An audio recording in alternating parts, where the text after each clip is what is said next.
विद्यालय में आए हुए आदरणीय अतिथि महोदय जी से मैं आग्रह करती हूँ कि वे मां सरस्वती की प्रतिमा के समक्ष दीप प्रज्वलन कर पुष्पार्चन करने की कृपा करें। आदरणीय अतिथि महोदय।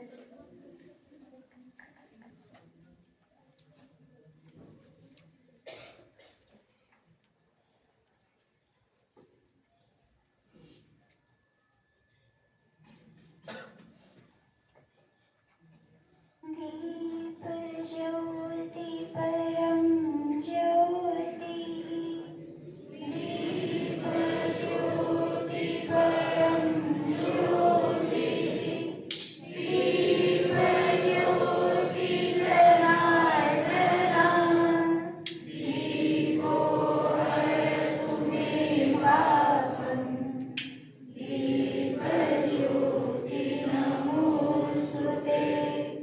शुभं करोतु कल्याणम्, आरोग्यं सुखसम्पदाम्, क्लेशबुद्धिविनाशाय, आत्मज्योति नमोस्तुते।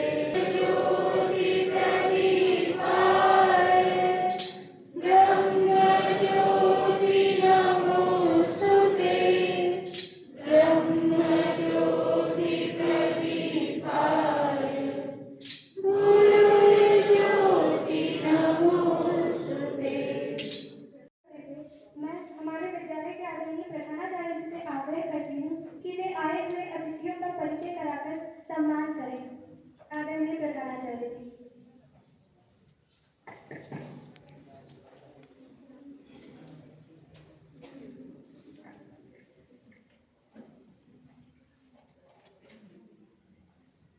वंदनीय मां साहब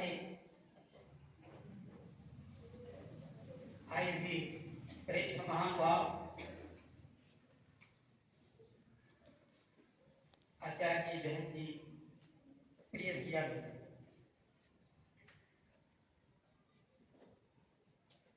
बच्चे ये संगठन का विद्यालय है। हमारा मातृ संगठन राष्ट्रीय स्वयंसेवक संघ है और इसमें एक दूसरे का परिचय बहुत महत्वपूर्ण होता है। एक एक व्यक्ति जोड़ने का काम। उसी परंपरा में अपना सारा जीवन संगठन के लिए, समाज के लिए, देश के लिए, राष्ट्र के लिए लगाने वाले जो व्यक्ति होते हैं वो किसी महापुरुष से कम नहीं होते। हम अपनी कल्पना जब करते हैं, अपने लिए एक दिन घर छोड़ना पड़ता है तो बहुत दिक्कत महसूस होती है। जिन महानुभावों ने अपना सारा जीवन समाज के लिए दे दिया और दिन रात ऐसे महानुभाव अपने जो गोंडा जनपद है उसके आदरणीय जिला प्रचारक जी श्रीमान सतीश जी यहाँ उपस्थित हैं। आपका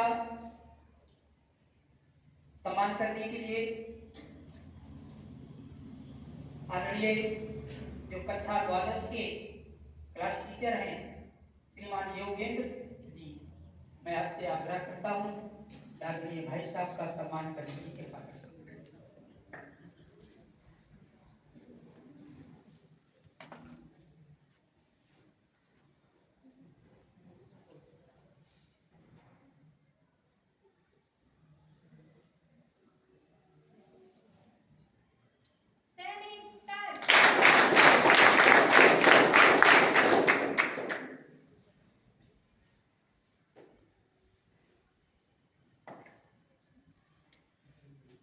इसी क्रम में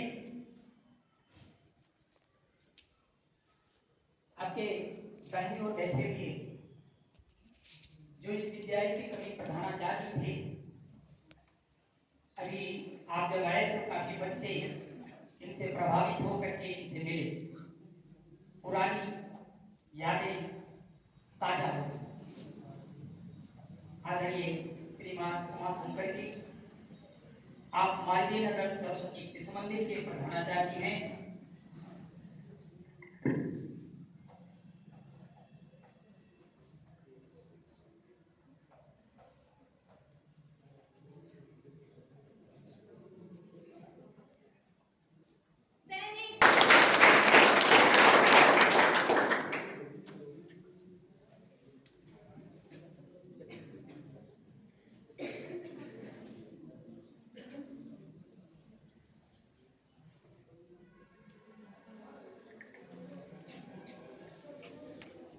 इसी क्रम में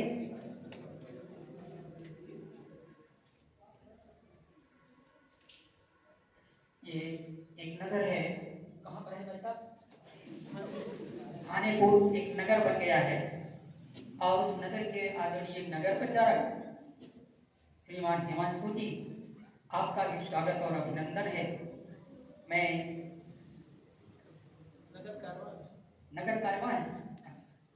नगर कार्यवाह जी हैं। मैं अपने संदीप जी से आग्रह करता हूं कि आपका सम्मान करने की कृपा करें।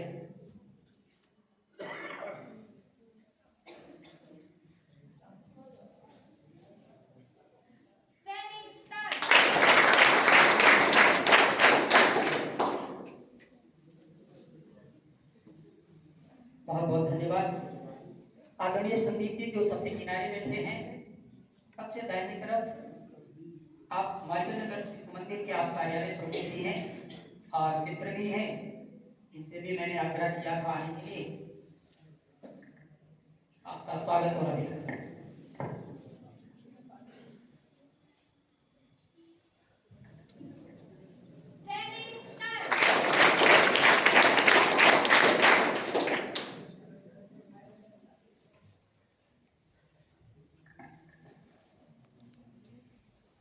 कार्यक्रम और मैं उनकी सोच की सराहना करता हूँ कि ऐसी व्यवस्था करने के लिए उनके मन में ये विचार आया। हमने इसमें कोई ना सलाह दिया है, ना कोई तरीका बताया है कैसे करेंगे, लेकिन ये सराहनीय है।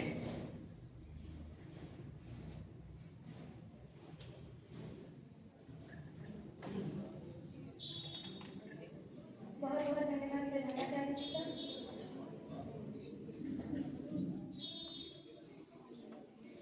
कार्यक्रम की अगली कड़ी में मैं आप सभी को शुभकामनाएं देते हुए कुछ प्रस्तुत करती हूँ। ये विदाई नहीं है, एक नए उड़ान की शुरुआत। सपनों को सच करने की अब खुली हर बात है। आदरणीय प्रधानाचार्य महोदय, सम्माननीय अतिथिगण, आचार्य जी, बहन जी एवं मेरे प्रिय भैया बहनों, आप सभी को मेरा सादर प्रणाम। आज का यह दिन भावनाओं से भरा हुआ है। आज का जो ये दिन है ये भावनाओं से भरा हुआ है। ये पल खुशी और उदासी दोनों का संगम है। खुशी का इसलिए क्योंकि आप अपने जीवन के एक नए अध्याय की ओर बढ़ रहे हैं, और उदासी का इसलिए क्योंकि कहीं ना कहीं आपकी कमी सुरक्षा महसूस होगी। आपने अपने अच्छे व्यवहार और अनुशासन से ही नहीं बल्कि अपनी उपलब्धियों से भी विद्यालय को गौरवान्वित कराया है।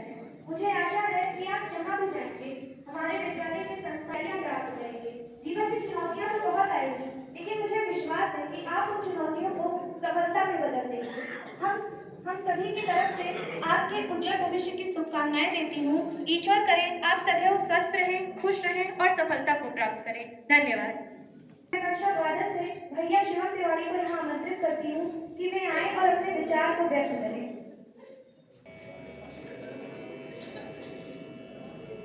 मेरे मसाले उपस्थित आचार्य जी, अतिथि,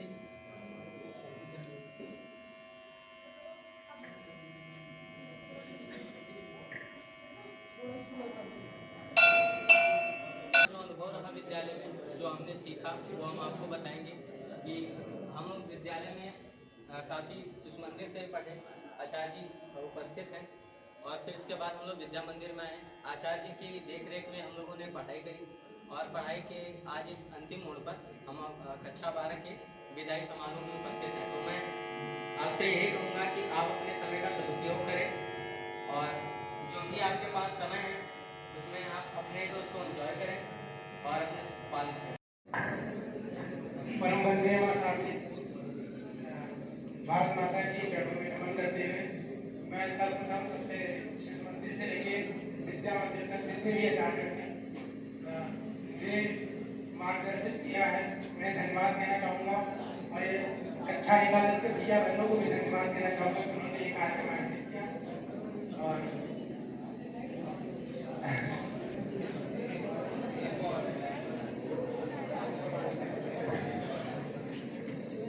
सर्वप्रथम एकादश के सभी भैया बहनों को बहुत बहुत धन्यवाद और मेरे सभी सहपाठियों को बहुत बहुत बधाई।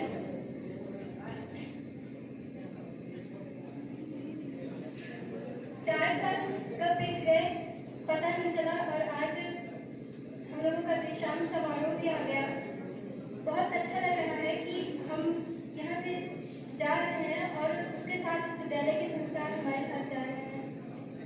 बहुत सारी यादें हैं जो हमेशा याद रहेंगी क्योंकि 4 साल नवम दशम एकादश द्वादश हमारे जीवन के बहुत महत्वपूर्ण वर्ष थे जो यहाँ पे बीते और बहुत अच्छे से बीते। धन्यवाद।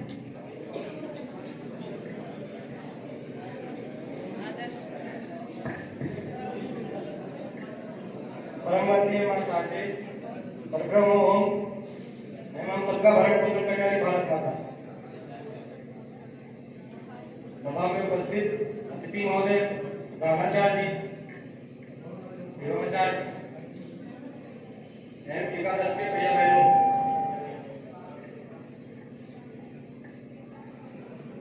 दस के भैया बहनों का बहुत बहुत धन्यवाद करता हूँ। उन्होंने इतना अच्छा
शिक्षिका को प्रणाम, आचार्य जी को प्रणाम एवं एकादश के भैया बहनों को भी धन्यवाद जिन्होंने इतनी अच्छी व्यवस्थाएं की हम लोग के लिए।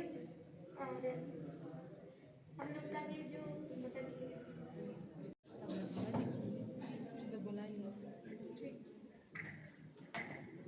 भारत माता की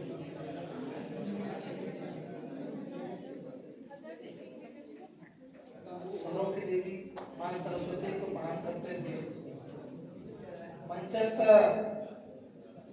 कारीगण एवं सामने उपस्थित भारत को एक नई दिशा, भविष्य का भारत कैसा होगा वो तय करने वाले छात्र एवं छात्राएं बहने एवं उपस्थित इस भविष्य को बनाने वाले आचार्य आचार्य बहने। शुरू में जब हम छोटे होते हैं तो माँ घर पे शिक्षा देती है, लेकिन जैसे उम्र बढ़ती है विद्यालय हम लोगों को लाया जाता है, जबरदस्ती बैठाया जाता है। कैसे हम लोगों ने पार किया सबको ध्यान में आएगा। उस समय जब छोटे होते हैं तो हमें क्या करना है पता नहीं रहता है। हमारे हाथ में पेंसिल पकड़ाई जाती है। ध्यान में आया होगा कि हम लोग गांव में दीपावली पे दीपक जलाते हैं, पानी पीने के लिए कुल्हड़ होता है, लेकिन वो जहाँ बनता है वे कुम्हार बनाता है, लेकिन वो जब मिट्टी लाता है किस मिट्टी का क्या बनाएगा ये नहीं तय होता है। लेकिन जब वो चाक चलाना प्रारंभ करता है, कुल्हड़ बनेगा उस मिट्टी का कि कलश बनेगा कि दीपक बनेगा, वो कुम्हार तय करता है। उसी प्रकार अपने विद्यालय में जो नया छात्र आया है भविष्य में उसके अंदर संस्कार कैसे पहुंचे ये वहाँ के जो शिक्षक हैं वो तय करते हैं। ज्ञानदायिनी मां शारदे, पार ब्रह्म स्वरूप हो, हम सबका भरण पोषण करने वाली भारत माता, आदरणीय जिला प्रचारक जी, जो शिशु से लेकर के यानी अरुणोदय जो बाद में प्रारंभ हुआ, शिशु पढ़े होंगे, वहां से लेकर यहाँ तक पढ़े हैं, अभी इंटर तक आए। ऐसे कितने लोग हैं? हाथ खड़ा करें जरा, बहनों और भैयाओं में दोनों। 4 5 6 7 8 9 10 इंटर वालों कह रहे हैं, अभी खच्चर वालों नहीं। आप देखिएगा ऐसे कितने लोग हैं जो यही विद्या मंदिर में 6 में एडमिशन लिए, अभी तक पढ़े हैं, अभी इंटर तक 6 में एडमिशन लिया उन्होंने। फर्स्ट ईयर वाले नहीं, सेकंड ईयर वाले ही करते हैं। हाँ, 1 2 ये लोग हैं विद्या मंदिर शिशु मंदिर में शिक्षा ग्रहण किया है। आगे आप सभी you are going to fly in the open sky, in the ocean you are going to swim.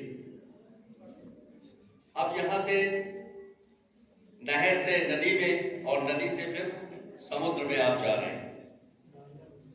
आपकी डुअर, आपकी जड़, जैसे देखते हैं नदी में कमल खिलता है, तालाब में कमल खिलता है, लेकिन उसकी जड़ कहाँ होती है? नीचे जमीन में होती है। जब तक वो अपने जड़ से बंधा रहता है तब तक वो खिलता है, और यदि अपने जड़ से कट जाता है तो बह करके कहीं भी जा सकता है। मेरा निवेदन, मेरा सुझाव आप सभी भैया बहनों से है, आपने यहाँ जो शिशु मंदिर विद्या मंदिर में संस्कार प्राप्त किया है, जो गुण आपने सीखा है, उनको आप बनाए रखेंगे तो आगे आपको जो यूनिवर्सिटीज में जा रहे हैं, विश्वविद्यालयों में जा रहे हैं, आप चाहे अपने देश भारत में अध्ययन करें या ऑस्ट्रेलिया, इंग्लैंड और अमेरिका भी आप जा सकते हैं। बहुत से भैया बहन जाते हैं यहाँ से। यहाँ सीटें डॉक्टर की बनने की, चिकित्सक बनने की कम रहती है, महंगा है। बहुत से लोग विदेशों में जाते हैं, कोई रसा चला जाता है, कोई यूक्रेन चला जाता है, कोई अमेरिका इंग्लैंड चला जाता है। आप कहीं भी जाएं, अपने सद संस्कारों को न भूलें। अपने अंदर जो भी आप अपने पर्व त्योहार है, अपनी सांस्कृतिक परंपरा है, अपने भारतीयों का जो स्वभाव है, भारतीय परंपरा है, उसको यदि आप साथ लेके जाएंगे, कहीं भी रहेंगे, सफल रहेंगे। अधिकांश ने अपना लक्ष्य निर्धारित कर लिया होगा उन्हें क्या बनना है, परंतु अभी कुछ ऐसे भी होंगे जो ये कहते हैं अरे यार कुछ तो बन जाएंगे, चलो पढ़ लेंगे। 3-4 प्रकार की शिक्षा जब मैं शिशु मंदिर में भी, यहाँ भैया बहन रहे होंगे, बताते हैं किस प्रकार से लोग पढ़ने आते हैं, क्या करने के लिए पढ़ने आते हैं। साक्षर होना है, या शादी के लिए पढ़ना है, या आगे हमें नौकरी के लिए पढ़ना है, या ज्ञान के लिए पढ़ना है, और ज्ञान पा करके विश्व में उसको बिखेरना है। जैसे स्वामी विवेकानंद जी आप देख रहे होंगे पीछे लगे हैं और पढ़ते होंगे, जाकर के पूरे विश्व में उन्होंने भारत का नाम रोशन किया। आज उनको हम भी आज भी याद करते हैं और युगों तक उनको याद करते रहेंगे। हम क्या बनना चाहते हैं? What is the life is about? ये हमारा जीवन किस लिए है, इस संसार में क्यों आए हैं, इसका उद्देश्य जानना, एक बार पूछना, समझना, बैठना, सोचना। हम आए हैं तो किस लिए आए हैं? खा पी करके मर जाने के लिए? और बहुत से लोग गरीबी में मर भी जा रहे हैं, सुसाइड कर ले रहे हैं। प्रधानमंत्री जी ने बात किया होगा शिक्षा पर, अभी परीक्षाएं होने जा रही हैं। कभी हिम्मत मत हारिए। बहुत से लोग देखा गया है कि अपनी यात्रा, जीवन यात्रा पूरी नहीं कर पाते, निराश हो जाते हैं। एपीजे अब्दुल कलाम का नाम सुना होगा, बीमार रहे आत्महत्या करने, और हरिद्वार में एक संत जी मिल गए, उन्होंने उनको समझाया और कहा तुम्हारा तो भविष्य बहुत उज्जवल है, तुम्हें तो अपना नाम पूरे विश्व में रोशन करना है। गीता का ज्ञान दिया, समझाया, उनके पढ़ने की व्यवस्था कराई, और आप जानते हैं कि वो भारत रत्न से सम्मानित हुए, अनेक पुरस्कार प्राप्त किया, और ऐसा काम भारत के लिए कर दिया जो युगों तक उनको हम लोग याद रखेंगे। और ये भी सोचिए उन्होंने अपनी पूरी संपत्ति भी दे दिया, देश को दे दिया। हम किसके लिए जीने जा रहे हैं? देश, जाति, धर्म, इन सब के लिए भी आपको जीना है, समय देना है। हम अपना जीवन स्वयं सफल बनाते हुए समाज का भी जीवन, सामाजिक जीवन, अपने देश के जीवन को आगे बढ़ा सके, एक विकसित राष्ट्र के रूप में अपने देश को स्थापित कर सके, इस हेतु आपका प्रयास होना चाहिए। किस विषय को चुनेंगे आप, किस धारा में बहेंगे, किधर की दिशा में जाएंगे, विश्व की आज का परिदृश्य क्या है। हम सभी अपने लक्ष्य में कहते हैं ऐसे बालकों का निर्माण करना है जो जीवन की वर्तमान चुनौतियों का सामना सफलतापूर्वक कर सके। आज चुनौतियां देश के सामने हैं, देश को लोग विकसित करना चाहते हैं। आज जो हमारी पीढ़ी यंगस्टर्स हैं, जेनजी जिनको कहते हैं, जेनजेट, वो सब क्या कर रहे हैं? देश के विरोध में, देश को अस्थिर करने के लिए अनेक कृत्य कर रहे हैं। विभिन्न पड़ोसी देशों में आपने देखा होगा, अपने देश में भी शुरू हो गया था। अभी यूजीसी का नियम जब लागू हुआ तो शुरू हो गया, और राजनीति के लोग उसमें कूद पड़े। हम सभी को इन सब से बचना है, देखना है हमारा हित क्या है, हमारे देश का हित क्या है, इसको सोच करके कार्य करना है। अब आप सभी जा रहे हैं यूनिवर्सिटीज में, और वहाँ के नियम कानून जो भी है, क्या आप करेंगे, क्या चुनेंगे, ये आपके ऊपर निर्भर करता है। लेकिन एक बात याद रखिए, अभी बने हम सूर्य किरण, हम कभी बनेंगे महाअनल। माँ का यदि अपमान हुआ तो बन जाएंगे काल गरल। जो भगवान विष्णु ने, शंकर जी ने, विश्वेश्वर भगवान ने धारण किया था, ग्रहण किया था, और उसे जब वो निकला तो सबको नष्ट करना चाहता था। हम ऐसे विष भी बन सकते हैं जो हमारे देश को नुकसान पहुंचाए। ऐसे लोगों के लिए हमें क्या बन जाना है? काल गरल बनना है। लेकिन अपने लिए, यदि हमें अपने देश की स्वतंत्रता के लिए, देश की आजादी के लिए, देश के विकास के लिए विष पीना भी पड़े तो शंकर बन जाना है। ऐसी अवस्था, ऐसा चिंतन करते हुए, नेशन फर्स्ट, हमारा देश पहले है, समाज है, धर्म है बाद में है। इसलिए देश की संपत्ति को नुकसान ना हो, देश का निर्माण हो, देश विनाश में, देश को विनाश में न झोंके। आज स्टूडेंट्स क्या करते हैं? स्ट्राइक करते हैं, बसें फूंक दिया, ट्रेन फूंक दिया, अनेक प्रकार के कृत्य करते हैं। हमें ऐसा नहीं करना है, और ऐसा हो रहा है तो उसको रोकना है। कैसे रोकना है ये आपके विवेक पर निर्भर करता है। आप सभी आगे बढ़ें, विवेकानंद जैसे नाम रोशन करें देश का, देश को विकसित राष्ट्र बनाएं, और विकसित राष्ट्र का जीवन में लाभ लेते हुए जीवन को सफल बनाएं। अपना देश विश्व गुरु बने, ऐसी कामना करता हुआ मैं अपनी बात समाप्त करता हूँ। जय भारत, जय हिंद। बहुत बहुत धन्यवाद आदरणीय प्रधानाचार्य जी का। इसके पश्चात मैं कक्षा एकादश की कक्षाचार्य सुमन बहन जी को आमंत्रित करती हूँ। चरण वंदनीय मां शारदे, मंच पर उपस्थित अतिथिगण, प्रधानाचार्य जी, आचार्य जी और भैया बहन, मैं कक्षा एकादश की कक्षाचार्य होने के नाते कक्षा द्वादश के भैयाओं का ये विदाई समारोह है, कहने के लिए विदाई समारोह है।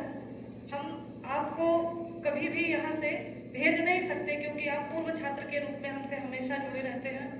सिर्फ आप अपने जीवन के एक परीक्षा को, जो परीक्षा आप देने जा रहे हैं, सिर्फ उस परीक्षा के लिए हम आपको शुभकामनाएं देने के लिए यहाँ एकत्रित हुए हैं। इसी क्रम में मैं कक्षा एकादश का प्रतिनिधित्व करने के लिए भैया अवनीश शर्मा को आमंत्रित करती हूँ कि वो आए और कक्षा द्वादश के कक्षाचार्य श्रीमान योगेश जी का सम्मान करें।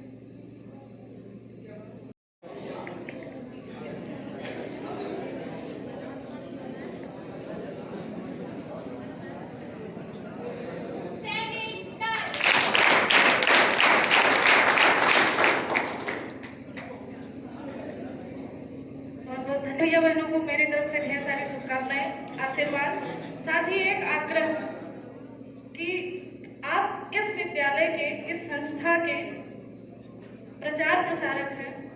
आप जहां भी जाएं, ये सदैव ध्यान रखें कि आप हमारा प्रतिनिधित्व करें, आप हमारे प्रतिनिधित्व, जो संस्कार, जो शिक्षा हमने दी है आपको, आप उसका सम्मान सदैव करें, क्योंकि आप जहां भी बैठेंगे वहां कहीं ना कहीं ये बात जरूर आएगी कि आप पढ़ के कहां से आए। साथ ही ढेर सारा आशीर्वाद, शुभकामनाएं कि आप अपने जीवन में निरंतर आगे बढ़ते रहें और जिस भी लक्ष्य को आपने निर्धारित किया हो उसे एक ही बार में प्राप्त करें, और ऐसी कोशिश आपकी भी होनी चाहिए। धन्यवाद।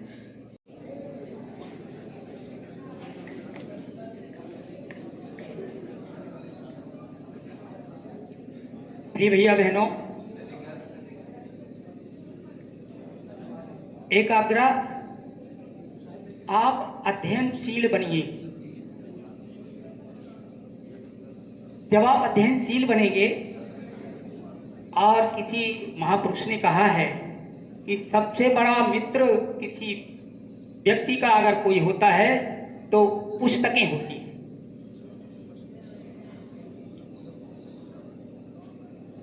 ये भैया बहन जो आगे के विद्यालय में जाएंगे प्रवेश लेने के लिए, तो मैं इतना कहूँगा कि अपना ये जो संस्कार है विद्यालय का, अगर आप इसको नहीं भूलते हैं तो इसका लाभ आपके जीवन में मिलेगा। और जैसा ये अनुभव ही है, और आप ही जैसे भैया बहन लौट कर आकर बताते हैं जब कभी फुर्सत पाते हैं कि इसका लाभ हमको मिलता है, चाहे वो प्रधानाचार्य से बात करना हो कहीं, चाहे किसी कंपटीशन में किसी अधिकारी से बात करना हो, तो जब वो सुनते हैं कि ये शिशु मंदिर विद्या मंदिर के पढ़े हुए भैया बहन हैं, तो उनकी अपेक्षाएं बढ़ जाती हैं। ये अच्छा होगा, अनुशासित होगा, संस्कारवान होगा, अपने लक्ष्य के प्रति सजग होगा। आपको मालूम है कि जितने महापुरुष हुए हैं उनके जीवन में बहुत कठिनाइयां आई, और उनके गुरु के आशीर्वाद से वो आगे महान बने। स्वामी विवेकानंद को लीजिए, उनके गुरुजी ने उनको आशीर्वाद दिया और वो विदेश तक अपना डंका बजाए हिंदुत्व पर। शिवाजी महाराज को देख लीजिए, समर्थ गुरु रामदास जी के सानिध्य में आगे बढ़े और छत्रपति बने। आप चाणक्य को देखिए, एक छोटे से बालक को उठा करके और एक विशाल साम्राज्य का सम्राट बना दिया। ये गुरु का प्रभाव होता है। अभी आपके समझ में हो सकता है न आए, लेकिन बाद में इस चीज को आप सोचेंगे कि कहते हैं कुछ लोग कि जो 25 वर्ष का समय होता है इसमें आप जो पाना चाहें पा सकते हैं, 25 साल के बाद आपको पाने में कठिनाई होगी। कहने का तात्पर्य है जो सुख सुविधा आप इस समय भोग लेंगे, बाद में ये 25 साल का ये समय बीत गया तो वो सुख सुविधा आपको नहीं मिल पाएगी। इसलिए अभी संघर्ष है, इस संघर्ष को पार करके अपने लक्ष्य को प्राप्त करिए। एक और निवेदन, चूंकि मैं व्यक्तिगत रूप से मैं अनुशासन में पला बड़ा। जब मैं कक्षा 10 में 8 में पढ़ता था तो एक बहुत बड़ी बाजार है, इस उत्तर प्रदेश की सबसे बड़ी बाजार गोसाईगंज है, अयोध्या जनपद में है। वहीं के इंटर कॉलेज में पढ़ता था, लेकिन मुझे ये अनुमति नहीं थी घर पर कि रेलवे स्टेशन पर मैं चला जाऊं या बाजार में किताब खरीदने के लिए चला जाऊं। ये माता पिता का आदेश नहीं था और न मैं जाता था। तो वही स्वभाव मेरा है, अनुशासन में जीने का और कहने का। हो सकता है मेरे अनुशासन प्रियता के कारण इन भैया बहनों को कोई तकलीफ हुई हो तो उसको, अगर कोई चीज़ अच्छी मिली हो तो उसको ग्रहण कर लेंगे, उसको छोड़ देंगे, क्योंकि अनुशासन ही देश को महान बनाता है। ये मेरा अपना अनुभव भी है, ऐसा समाज के वरिष्ठ लोग कहते भी हैं। एक आग्रह और अपनी बात को समाप्त करता हूं। यहां से निकलने के बाद आप चाहे जितने खराब रहे हों, चाहे जितने अनुशासित रहे हों, लेकिन कभी रास्ते में आपके गुरुजी गुरुजन मिलेंगे तो उनसे प्रणाम करके उनसे आशीर्वाद जरूर ले लेना। यह जीवन में बहुत काम आता है। मुंह मोड़ करके बगल से निकलने का प्रयास आपको नहीं करना चाहिए। ऐसे कहानियां प्रेरक प्रसंग भरी पड़ी हैं कि जो गुरु के सानिध्य में रह करके इस देश को महान बनाने का प्रयास किया, आज भी उनका नाम श्रद्धा से लिया जाता है। इतनी सी बात कह करके एक बार सभी भैया बहनों को साधुवाद, शुभकामनाएं, अच्छी सफलता प्राप्त करने के लिए।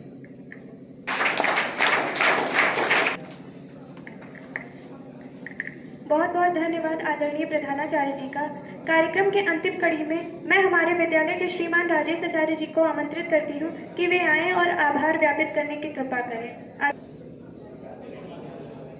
ज्ञानदायिनी माता से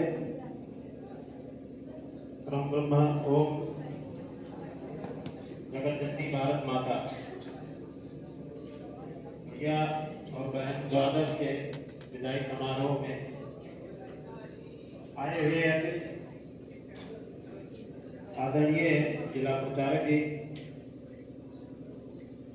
जो जिनका जीवन मां भारती की सेवा में लगा, ऐसा उन्होंने अपना अमूल्य समय निकाल के इस कार्यक्रम को सफल बनाया और जो आशीर्वचन या बहनों को आपने दिया है, यदि उसका पालन करेंगे तो ये अवश्य अनंत ऊंचाइयों को प्राप्त करेंगे। आपको विद्यालय परिवार की तरफ से बहुत बहुत साधुवाद और हृदय तक से आभार।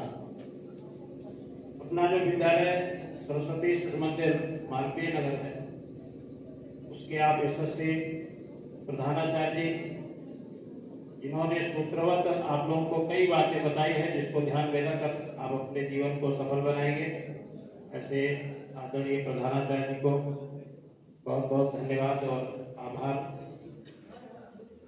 अपने विद्यालय के सम्मानित प्रधानाचार्य जी, उनके सानिध्य में विद्यालय पुष्पित पल्लवित हो रहा है। आपने भी अपना अमूल्य समय दे करके हम सभी को सिंचित किया अपने आशीर्वचन से। आपको आपके प्रति बहुत बहुत आभार।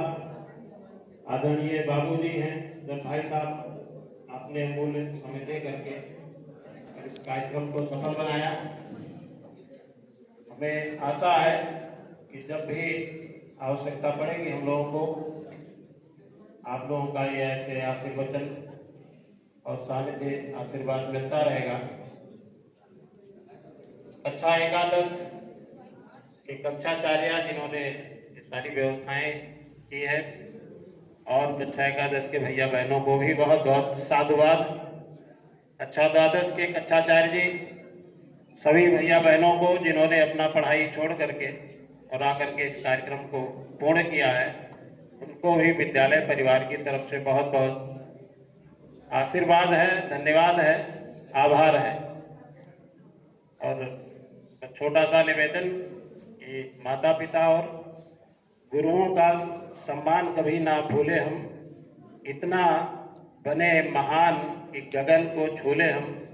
इसी वाणी से मैं अपनी वाणी को विराम देता हूँ। बहुत बहुत आशीर्वाद और उज्जवल भविष्य की कामना कक्षा द्वादश के लिए।